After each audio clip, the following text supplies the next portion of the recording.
Hey fellow backyard boys, I've received some comments and some questions, so today I'm going to be making an arrow. Specifically, I'm going to be making an arrow like the one in the Hunger Games. The first arrows that you see that are made of wood with feathers and broadheads. What you're going to need to start, and we're going to start with the arrow shaft, preparing the arrow shaft. So you're going to need a hardwood dowel. I'm using a poplar dowel. It says 5/16 of an inch. Now when you go to pick a dowel, it's not enough to just find one that's straight. You do want a straight dowel.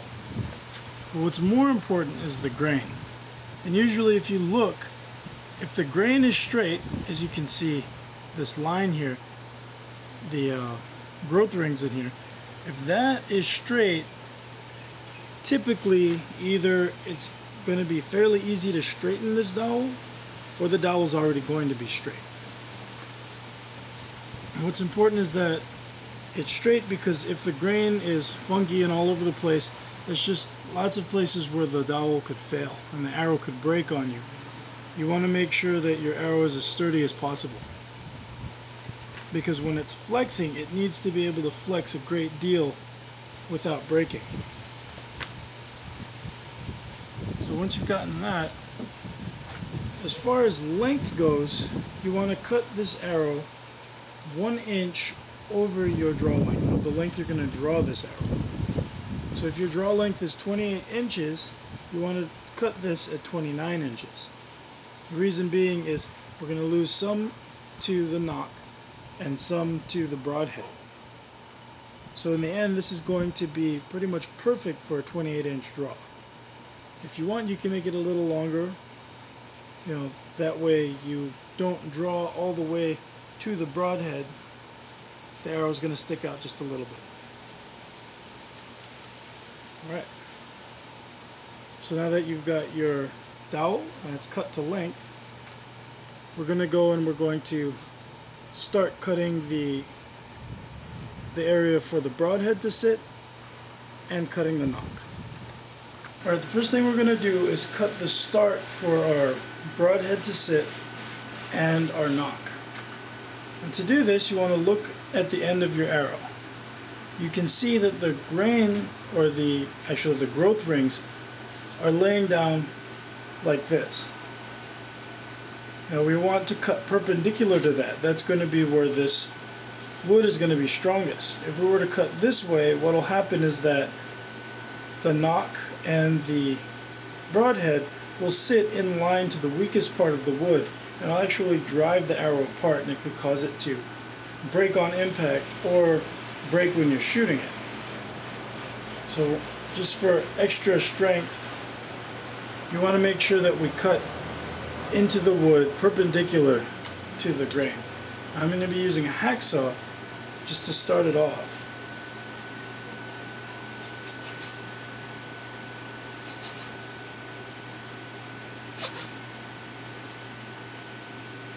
So you can see here, this is pretty much what you want to do. Now, I'm going to go with the hacksaw, and I'm going to cut into the point side 1.5 inches. That'll be enough for the tang of the arrow to sit, or the tang of the broadhead to sit, plus a little bit of this arrow shaft is going to actually rest on the broadhead itself to give it a little more stability. And then on the knock end, I'm going to cut in 1/2 inch. So I'm going to do that, and I'll show you what that looks like. Alright, so this is where the point is going to go. Now, one thing that I like to do is I take a file, and first I go ahead and I round off the point here.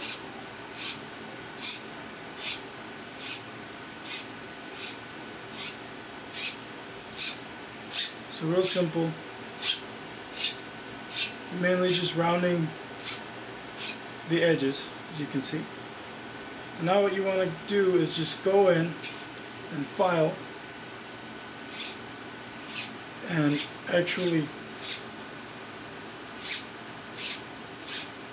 put an angle on the point here.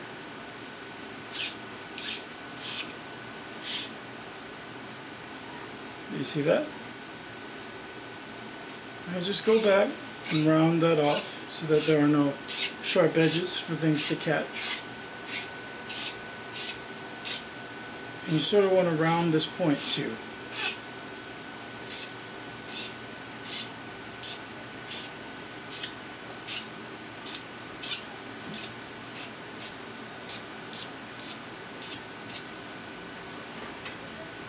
There it is.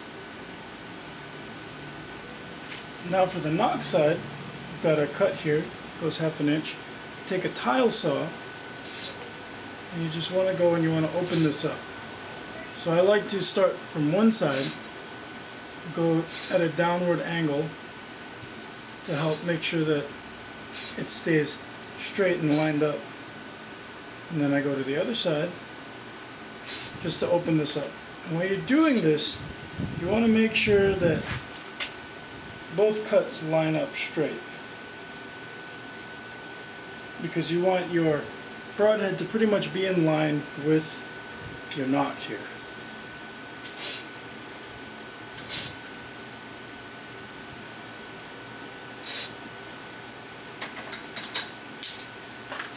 You can see that right there. And I just go with my file again, and I just round off the very top here.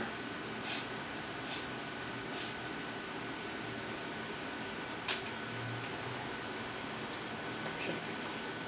So now I'm taking a sanding block. It's just a regular sanding block.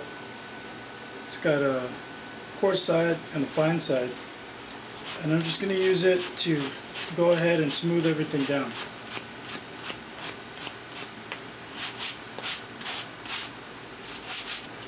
Alright, so I've got a little bit of sandpaper, and I'm just using this to clean out the inside of my knock. Alright, there you go. And then one final thing is I like taking the corner of the file here and just run it through 1 or 2 times. This is just so it won't catch on the string. You can see.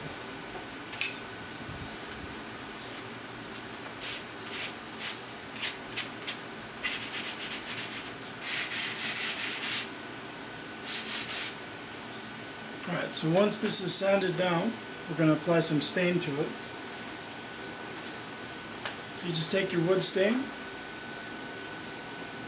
and you just rub it into the wood.